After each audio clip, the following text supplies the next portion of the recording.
नमस्कार, प्रवास साक्षी देख रहे हैं आप। आपके साथ मैं हूं अंकित सिंह। चंद्रबाबू नायडू एनडीए के सहयोगी हैं।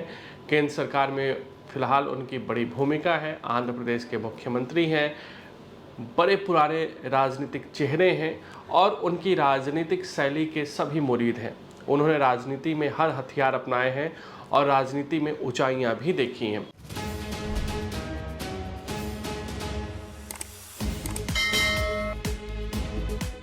चंद्रबाबू नायडू की एक और ख़ास बात यह है कि उन्हें भविष्य में किस चीज़ों को कैसे देखना है, कैसे तैयार करना है, उसकी जो उनमें परख है वो बहुत अच्छी है।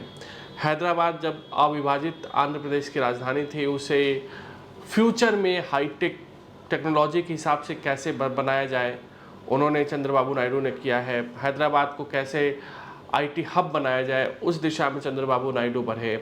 इसके अलावा भविष्य की नीतियां, भविष्य की योजनाएं किस तरीके से होनी चाहिए, चंद्रबाबू नायडू इस तरह की चीज़ें करने के लिए जाने जाते हैं। आज भी अमरावती को, विशाखापट्टनम को भविष्य के लिहाज से तैयार करने की कोशिश कर रहे हैं। लेकिन हाल में देखिए तो चंद्रबाबू नायडू अपने एक बयान की वजह से घिर गए हैं।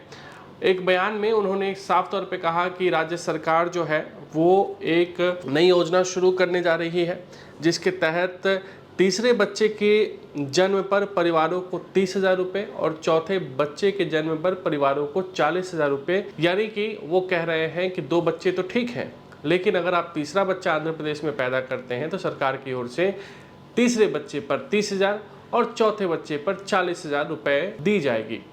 अब चंद्रबाबू नायडू का ये बयान ऐसे समय में आया है जब देश में जनसंख्या नियंत्रण की बात हो रही है। हम दो हमारे दो के नारे लग रहे हैं।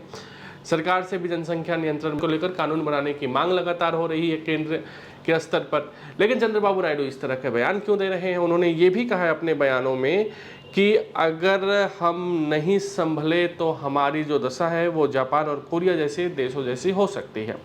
अब जापान और कोरिया तो विकसित देश है, फिर इस तरह की बातें क्यों कर रहे हैं चंद्रबाबू नायडू? तो देखिए, ऐसा है कि जापान और कोरिया में युवाओं की जो तादाद है वो लगातार कम होती जा रही है। वहाँ बूढ़े लोग ज़्यादा मिल रहे हैं।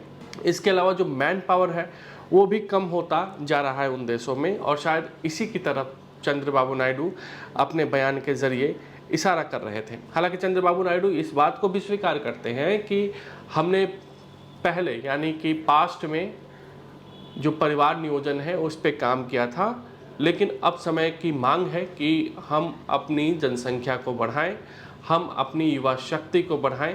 अब इसके राजनीतिक मायने भी निकाले जा सकते हैं, चूँकि डिलिमिटेशन और तमाम चीज़ों की बात होती है तो दावा किया जाता है कि दक्षिण भारत के राज्यों को नुकसान हो जाएगा, क्योंकि वहाँ पर जनसंख्या नियंत्रण पर अच्छा काम हुआ है, जबकि उत्तर भारत में जनसंख्या ज़्यादा है और यहाँ सीटों का राजनीतिक तौर पर फायदा भी होगा। शायद इस दिशा में भी चंद्रबाबू नायडू का ये बयान आया होगा।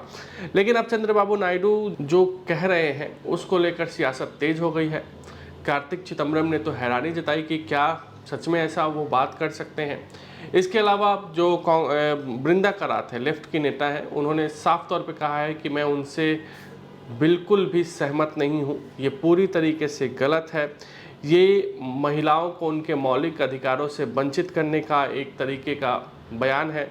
साथ ही साथ उन्होंने ये भी कहा कि 40 और 30,000 के चक्कर में महिलाओं पर उत्पीड़न बढ़ेगा, महिलाओं पर प्रेशर बढ़ेगा अधिक बच्चे पैदा करने के लिए, जो कि महिलाओं के लिए बिल्कुल भी सही नहीं है। तो देखना होगा कि इस मुद्दे को लेकर राजनीति किस तरीके से आगे बढ़ती है। लेकिन चंद्रबाबू नायडू का जो बयान है उससे सियासी घमासान तो शुरू हो गया है। अगर आप भी लेना चाहते हैं देश दुनिया की तमाम जानकारी तो आज ही सब्सक्राइब करें हमारे चैनल को। साथ ही नीचे दिए बेल आइकन को जरूर दबाएं ताकि हर अपडेट आप तक पहुंच सके।